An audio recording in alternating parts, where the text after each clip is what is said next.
Good morning, Senior Pride here.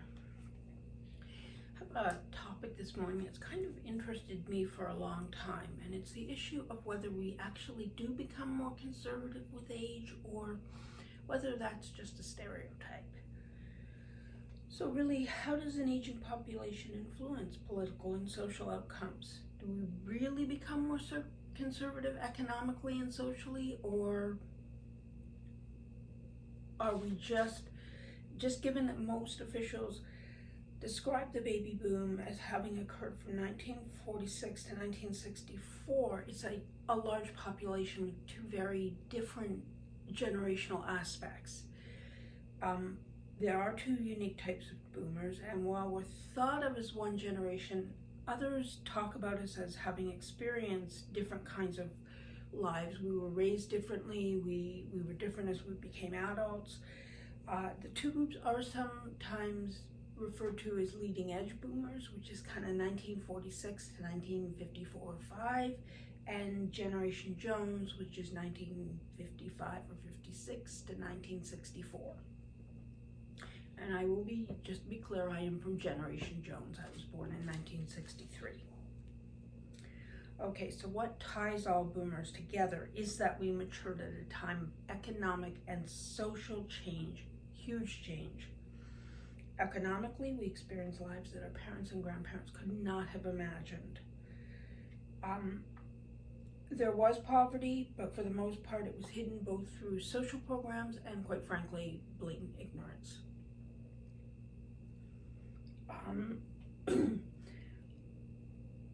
Socially, it was a time of upheaval and change. Women fought for basic rights and freedoms. Rampant racism of earlier generations was challenged. Gay rights became an issue. So many issues that hadn't been addressed before were being addressed by the baby boomers. So did we lose our compassion or desire to grow as societies when we aged, or are there other factors at play? Now, it was boomer women who demanded greater access to divorce and birth control. And that has truly altered the balance of power in our society. So although men still hold positions of authority and tend to control things, it is not the way it was when in our parents' generation. We have moved that forward. Now, the other thing that was no longer as strong a pull and controlling force at that time for our generation was religion. Those who are deeply religious are obviously more likely to hold very conservative views. And religion, in fact, impacted things like family planning, in that conservative women had considerably more children or more live births in their lifetime than did non-religious, non-conservative women. And this is particularly true of conservative Christian women. Interestingly, there is some evidence that leading edge boomers are more likely to be liberal than Generation Jones. But when you think about it, the earlier group, the leading edge boomers, led the demand for political and social change, while Generation Jones arrived on the scene when employment was more difficult to find due to the influx of earlier boomers, and issues like AIDS were impacting everyone's lives. We know that as people age and start coping with the economics of housing and family, the perspective may change. However, research appears to support the idea that political ideology or beliefs remain stable over the lifespan. I have included a link to a study by Peterson, Smith, and Hibbing at the end of this video, because I think it's interesting. It kind of explores this issue.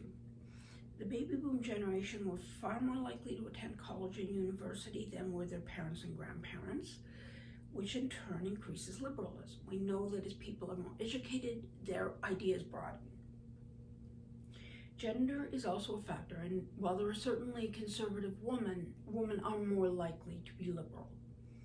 Another factor is income. There's evidence that people who are both very low income and very high income are more likely to be conservative.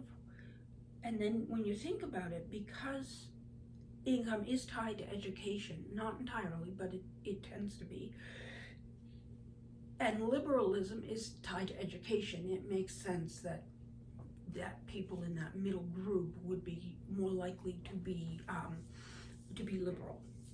What is known as well is that boomers, whether early or late, so either generation, grew up in a time of liberalism. We know, because we know the political and social attitudes are likely to be stable over time, earlier generations were more likely to develop conservative attitudes for the reasons just outlined, and again maintained over time.